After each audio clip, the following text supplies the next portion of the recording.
Brown v. Board of Education. What to know. Background. In Topeka, Kansas in 1951, Linda Brown, a 9-year-old African-American girl, was denied admission to the school closest to her home due to her race and the desegregation laws of the time. Instead, she was forced to ride a bus to a school located about 2 miles away from her home, walking across railroad tracks and through harsh winters. The case. Outraged by the laws, Linda's father, Oliver Brown, along with 12 other African-American families, filed a class action lawsuit in a U.S. federal court against the Topeka Board of Education. The judge presiding over the case ruled against the families, citing the, quote, separate but equal clause of the 1896 Supreme Court case, Plessy v. Ferguson. The Brown family, represented by NAACP Chief Counsel Thurgood Marshall, appealed the ruling directly to the Supreme Court. In May 1954, the U.S. Supreme Court issued a unanimous 9-0 decision in favor of the Brown family, ruling that, quote, separate educational facilities are inherently unequal, and therefore laws that impose them violate the Equal Protection Clause of the 14th Amendment. The effect. Brown v. Board of Education was a massive victory for the civil rights movement and was crucial to the overturning of segregational laws and many future impact litigation cases. It is important to note that the decision did not include any method for the actual desegregation of schools, with Brown 2, which took place in 1955, only ordering states to desegregate, quote, with all deliberate speed.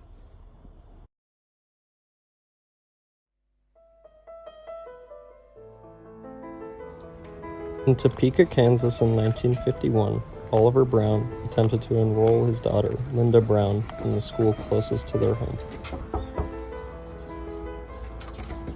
Let us go into your school, please. No, this is a whites-only school.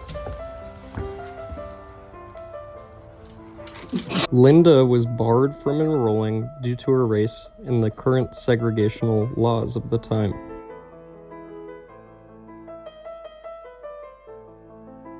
Instead, she was forced to attend a school about 2 miles away from her home, where she had to walk across train tracks and through harsh winters simply to attain her education.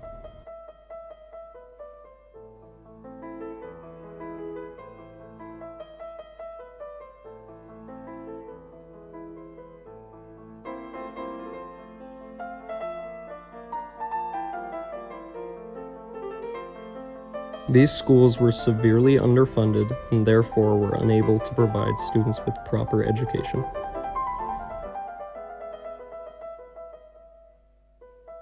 Oliver Brown, following an opposing decision to a class action lawsuit he filed, backed by Thurgood Marshall, appealed the ruling directly to the Supreme Court. Order in the courtroom. We're presenting our first witness in the case of Brown v. Board of Education, Miss Linda Brown. Daddy and I walked to the school 4 blocks away and applied, but they wouldn't let us in because it was whites only. The closest school I can go to is 2 miles away across the railroad tracks, and in the winter it gets so cold my feet hurt walking. Order. We have our second witness at the stand, Father Brown. All I want is my daughter to go to a nice school close to us so she doesn't have to walk so far and be in danger of being hurt. Thank you. Now presenting the opposition, a concerned member of the Topeka, Kansas community.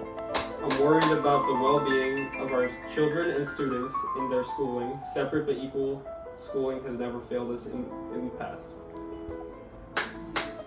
Now presenting the defendant's closing statements. As you can see by the evidence presented in the court case today, there's an inherent inequality in our schooling system. Clearly, the 14th Amendment is being violated, and even if they were separate, they're not presented with racial equality as promised by the 14th Amendment. I hope you can make the right decision today.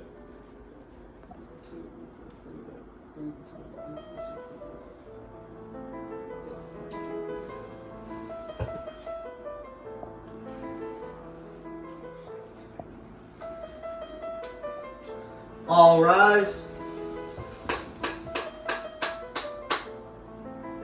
In an overwhelming decision, the jury has sided with the defendants and concluded that the precedent upheld in the 1898 Plessy vs. Ferguson case of separate but equal will not stand.